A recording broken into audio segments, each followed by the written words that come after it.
dari kelompok 2 ingin mempresentasikan hasil diskusi kami yang berjudul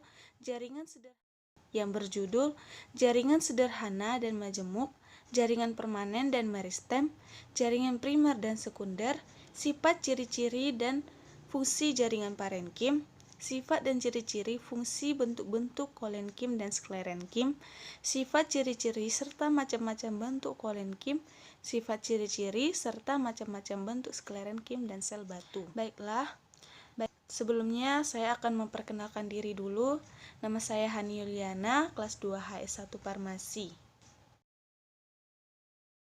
Yang pertama, saya akan membahas tentang jaringan tumbuhan. Pengertian jaringan tumbuhan yaitu tubuh tumbuhan maupun makhluk hidup lainnya disusun oleh sel. Beberapa sel bergabung menjadi satu kesatuan, struktur dan fungsi membentuk jaringan. Selanjutnya, beberapa jaringan membentuk organ. Jaringan adalah kumpulan sel-sel yang membentuk satu kesatuan struktur dan fungsi. Berdasarkan jumlah tipe sel yang menyusunnya, kita mengenal jaringan sederhana dan kompleks. Jaringan sederhana hanya terdiri dari satu sel. Sedangkan jaringan kompleks terdiri hanya 2 atau lebih tipe sel. Berdasarkan taraf perkembangannya, kita mengenal jaringan meristem dan jaringan permanen atau jaringan dewasa. Yang pertama yaitu jaringan meristem. Jaringan meristem terdiri dari sel-sel meristem yang mempunyai kemampuan untuk membelah secara terus-menerus. Ciri-ciri sel meristem adalah penuh dengan protoplasma dan mempunyai inti atau nukleus yang besar. Dinding sel tipis dan tanpa ruang antar sel, sel-sel meristem akan membelah secara mitosis. Mitosis itu merupakan mekanisme pembelahan nukleus atau inti yang terjadi di sel somatik dalam eukariota multisel. Hasil pembelahannya dapat membesar dan berdiferensiasi menjadi jaringan permanen atau tetap meristematik. Meristematik atau jaringan embrional atau yang biasa dikenal dengan jaringan yang terdiri dari kumpulan sel muda yang terus membelah menghasilkan jaringan yang lain. Berdasarkan letaknya, kita dapat menggolongkan jaringan meristem ke dalam 3 kelompok, yaitu meristem ujung, meristem lateral, meristem interkalar. Yang pertama yaitu meristem ujung, yang terletak di ujung akar dan ujung batang. Meristem interal, yang terletak sejajar dengan sumbu akar batang. Meristem interkalar, yang terletak di antara jaringan dewasa, misalnya di bagian atas buku-buku, pada batang tumbuhan atau rumput-rumputan. Baiklah, yang selanjutnya akan dibahas oleh teman saya, Indah Natasha Latani. Nah, di sini saya akan membahas tentang jaringan meristem berdasarkan posisi dalam tubuh tumbuhan, yaitu terbagi menjadi 3. Yang pertama meristem apikal, yang kedua meristem interkalar, yang ketiga meristem lateral. Ya, kita jelaskan satu-satu. Yang pertama itu meristem apikal. Meristem apikal itu terdapat di ujung pucuk utama, pucuk lateral, serta ujung akar. Meristem apex pucuk. Apex pucuk itu adalah bagian yang tepat di atas premedium daun yang paling muda, yang bersifat meristematis. Nah, bentuk apex pucuk dari arah memanjang dan pada umumnya sedikit cembung dan dapat berubah-ubah. Nah, yang kedua, meristem interkalar. Meristem interkalar itu terdapat di antara jaringan dewasa, contoh pada pangkal ruas suku rumput-rumputan. Meristem interkalar adalah bagian meristem apex yang sewaktu tumbuh terpisah dari apex oleh daerah-daerah yang lebih dewasa. Pada batang yang memiliki meristem interkalar, daerah buku akan menjadi lebih dewasa awal dan meristem interkalar terdapat dalam ruas. Nah, contoh meristem interkalar itu adalah terdapat pada batang rumput-rumputan. Yang ketiga, meristem lateral. Meristem lateral itu terletak sejajar dengan permukaan organ tempat ditemukannya. Meristem ini termasuk kambium pembuluh dan kambium gabus yang menyebabkan pertumbuhan menebal dan melebar jauh dari apeks. Umum ditemukannya pada dikotiledon. Nah, Nah, yang kedua yaitu jaringan permanen atau jaringan dewasa. Dari jaringan permanen itu sel-sel hasil pembelah jaringan meristem dapat tumbuh membesar dan berdiferensi menjadi jaringan permanen. Berdasarkan fungsinya, kita dapat membedakan jaringan dewasa ini ke dalam jaringan dasar, jaringan penguat, jaringan penyalur, jaringan penutup, dan jaringan sekresi. Nah, jaringan dasar itu terdapat di hampir di seluruh tumbuhan. Jaringan ini berupa jaringan parenkim yang terdiri dari sel-sel parenkim dan merupakan penyusunan bagian korteks dan ampulur pada akar dan batang, mesofil, dan daun. Jejari pembuluh, xilem, dan phloem, serta bagian dari bunga, buah, dan biji. Sel-sel parenkim merupakan sel hidup berbentuk isodimetrik atau poligonal, berdinding tipis, dan mempunyai ruang antar sel. Jaringan ini berfungsi sebagai tempat pembentukan dan penyimpanan bahan makanan. Nah, kita jelasin selanjutnya, yaitu jaringan penguat. Jaringan penguat itu terdiri dari sel yang mengalami penebalan dinding sel. Berdasarkan sifat penebalannya, kita mengenal adanya jaringan kolenkim dan sklerenkim. Nah, kolenkim itu terdiri dari sel-sel yang mengalami penebalan dinding sel pada bagian sudut-sudutnya. Kolenkimia itu dijumpai pada tangkai daun, pada bagian tumbuhan yang masih muda, pada tumbuhan herba. Sklerenkim itu terdiri dari sel-sel yang mengalami penebalan dinding secara merata. Sklerenkim itu dibedakan ke dalam serat dan satu batu.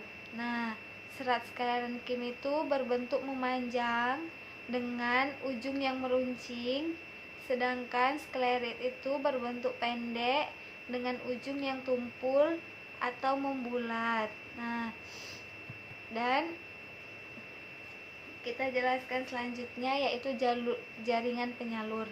Nah, jaringan penyalur itu berfungsi menyalurkan bahan-bahan dalam tumbuhan, dan yang termasuk jaringan ini adalah xilem dan phloem. Xilem itu berfungsi menyalurkan air dan garam-garam yang terlarut dari akar menuju ke batang hingga ke bagian daun. Nah, sedangkan phloem itu berfungsi menyalurkan hasil fotosintesis dari daun menuju ke seluruh tubuh tumbuhan yang memerlukan.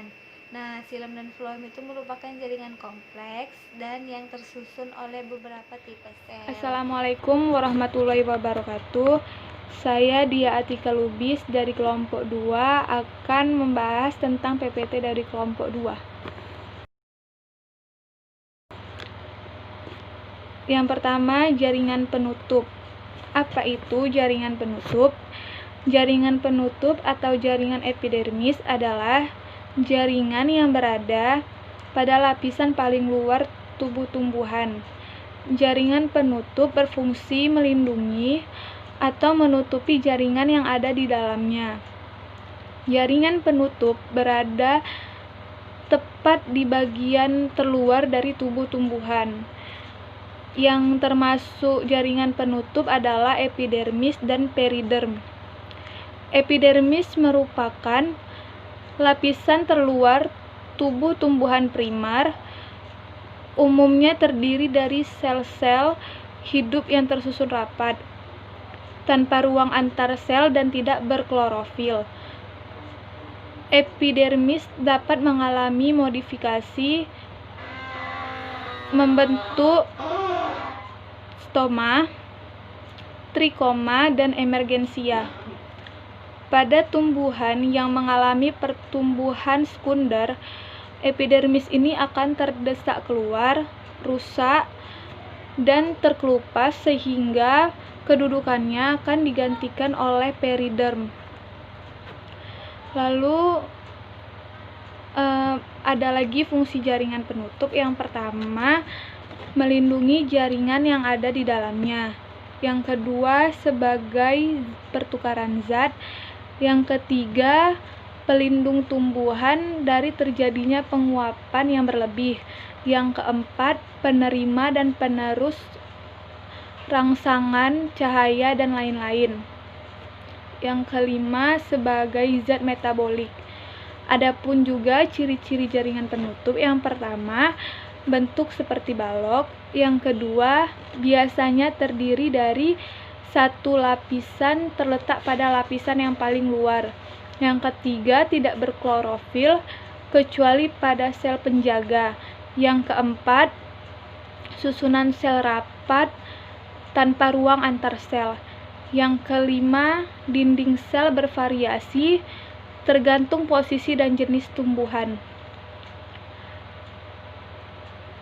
Lalu kita masuk ke jaringan sekresi. Sekresi dalam tumbuhan merupakan fenomena yang umum.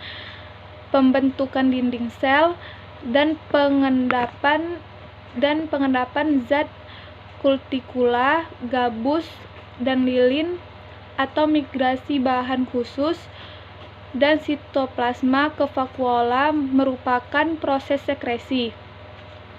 Struktur sekresi dapat berupa sel atau suatu jaringan. Sebagai contoh, misalnya adanya rambut sengat pada epidermis. Tumbuhan tertentu yang dapat menyebabkan rasa gatal, saluran lateks pada karet, saluran resin pada Pinus sp, kelenjar madu pada bunga, kelenjar minyak, dan lain-lain. Jaringan sederhana dan majemuk. Kita masuk ke jaringan sederhana dan majemuk. Jaringan yang secara umum terdiri dari sel-sel sama bentuk serta fungsinya disebut jaringan sederhana. Jaringan yang terdiri atas lebih dari satu macam sel namun asalnya sama disebut jaringan kompleks atau jaringan majemuk. Di tahun 1875, Sachs membagi jaringan dalam 3 sistem berdasarkan topografi, yakni sistem dermal, sistem jaringan pembuluh, dan sistem jaringan dasar. Sistem dermal meliputi epidermis, yakni pelindung primer bagian luar, dan periderm yang menggantikan epidermis pada tumbuhan yang mengalami pertumbuhan sekunder. Sistem jaringan pembuluh terdiri dari silem, yakni yang menyangkut air dan garam tanah, dan floem yang menyangkut hasil fotosintesis. Sistem jaringan dasar mencakup jaringan yang membentuk dasar bagi tumbuhan, namun sekaligus juga dapat menunjukkan spesialisasi. Ya, baik, segitu aja presentasi dari saya. Wassalamualaikum warahmatullahi wabarakatuh. Assalamualaikum warahmatullahi wabarakatuh. Saya Akbarul Hidayatullah dari kelompok 2. Saya akan menjelaskan tentang jenis parenkim. Parenkim adalah jaringan dasar yang dapat ditemukan di semua bagian pada semua organ. Parenkim merupakan sel hidup dengan berbagai bentuk dan terlibat dalam berbagai fungsi.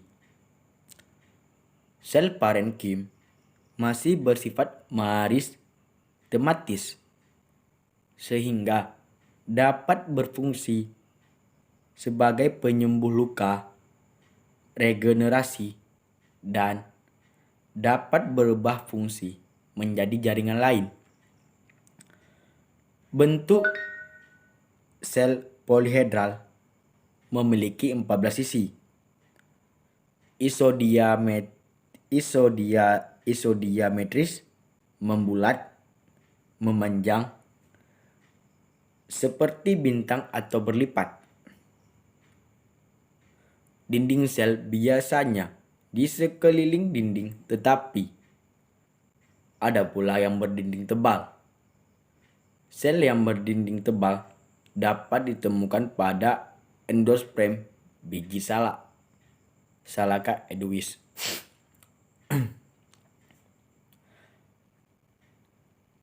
Dan ada pula macam-macam parenkim menurut bentuknya. Yang pertama, parenkim palisade. Bentuk silindris, primatis memanjang, terdapat pada palisade tumbuhan, Dicotyledonae pada umumnya. Yang kedua, parenkim bunga karang atau spons parenkim. Bentuk tidak teratur, banyak ruang antar sel, terdapat pada mesofil, tumbuh monocotyledonae dan spons parenkim Dicotyledonae. Yang ketiga, parenkim bintang atau actinenkim. Parenkim bintang atau actinenkim adalah sel parenkim mempunyai lengan-lengan sehingga RAS banyak dan besar. Fungsi untuk menyimpan udara. Menurut fungsi disebut aerenkim. Misal, pada kana sp jancus. Yang keempat, parenkim dengan ruang antar sel yang besar disebut aerenkim. Terdapat pada alat pengampung tumbuhan air. Misal, H. hornia crassipes. Yang kelima, parenkim lipatan. Sel parenkim dengan dinding sel melipat-lipat ke arah dalam dan di dalam sel banyak mengandung kloroplas dan kloroplas dapat melakukan fotosintesa menurut fungsi termasuk parenkim asimilasi. Misal, pada pinus merkusi atau daun, Oryza sativa dan Bambusa sp. Terima kasih atas semuanya. Sekian dari kelompok kami. Wabillahi taufiq wal hidayah. Wassalamualaikum warahmatullahi wabarakatuh.